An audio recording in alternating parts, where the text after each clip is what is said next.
மேஷ ராசிக்காரர்களுக்கு ராகு கேது பெயர்ச்சி எப்படி இருக்கும்?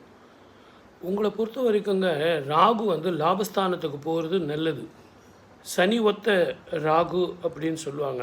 சனீஸ்வரருடைய வீட்டில் போகிறதும், சனீஸ்வரர் உங்களுக்கு 12ஆம் இடத்துல விரயஸ்தானத்தில் இருக்கிறதும் அது சுப விரயமாகவும் ஸ்திர விரயமாகவும் ஸ்திர சொத்துக்கள் சேரக்கூடியதாகவும் உங்களுக்கு அமையும். அதே நேரத்தில் கேது உங்களுக்கு பஞ்சமஸ்தானத்தில் வர்றதுனால க்ஷேத்ராடனங்கள் போகும். பெண்களுக்கு ரொம்ப அற்புதமான காலம். கெட்டி மேளம் கொட்டும், குழந்தை பாக்கியம் வரும், வீடு வாங்கலாம். இது வரைக்கும் பழைய வாகனங்கள் வச்சுக்கிட்டு இருந்தால் புது வாகனங்கள் வாங்கலாம்.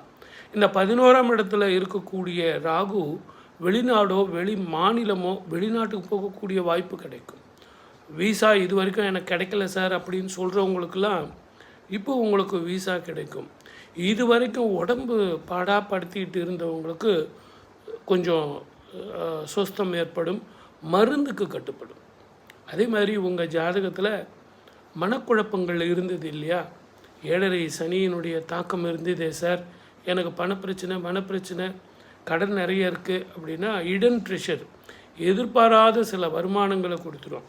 சார் நீங்கள் ஒரு 2-3 வருஷமாக நீங்கள் கஷ்டப்பட்டு உழைச்சிங்க சார், நாங்கள் கம்பெனியில் உங்களுக்கு சேர்த்து வச்சுருக்கிற பணம் உங்களுக்கு கொடுக்குறோம் சார் அப்படின்னு எதிர்பாராத சில பலன்கள் வரும். அதே மாதிரி உங்களுக்கு வர வேண்டிய கடன் பாக்கிகள் இருக்குல்ல, யாரோ ஒருத்தர் எப்போ வாங்கியிருப்பார், நீங்களும் கேட்டு ஆட போங்கப்பா அப்படின்னு விட்டுட்டீங்க, அந்த பணம் சேரும்.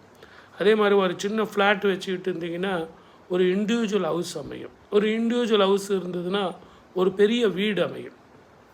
பிள்ளைங்களுக்கு படிக்கிறதுக்காக வெளிநாடோ வெளி மாநிலமோ அனுப்பக்கூடிய யோகிதைகள் உங்களுக்கு வரும்.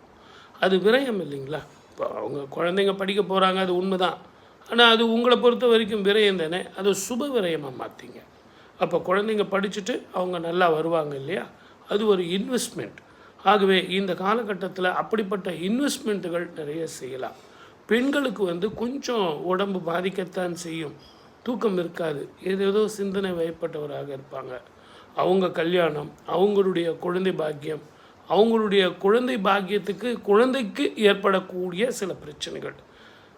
படிக்கிற குழந்தைங்களா நல்லாவே படிக்க மாட்டேங்கிறான் சார், திருமண காலத்தில் இருந்தால் சார் திருமணமே நடக்க மாட்டேங்குது, கை கேட்டினது வாய் கேட்டலை, எனக்கு அதுதான் சார் எனக்கு மன கஷ்டம் அப்படின்னு பலவித பிரச்சனைகளுக்கு தீர்வு கொடுக்கறது இந்த காலகட்டமாக இருக்கும். எது எப்படி இருந்தாலும் ராகு கேது பெயர்ச்சி மேஷராசிக்கு நல்லா தான் இருக்குது. பயணத்தில் கவனமாக இருங்க, பொறுமையாக போங்க, வேற்றுமொழி இனத்தவர்களோடு கவனமாக இருங்க. இன்னும் நான் நிறைய பேசணும், வாங்க பேசுவோம்.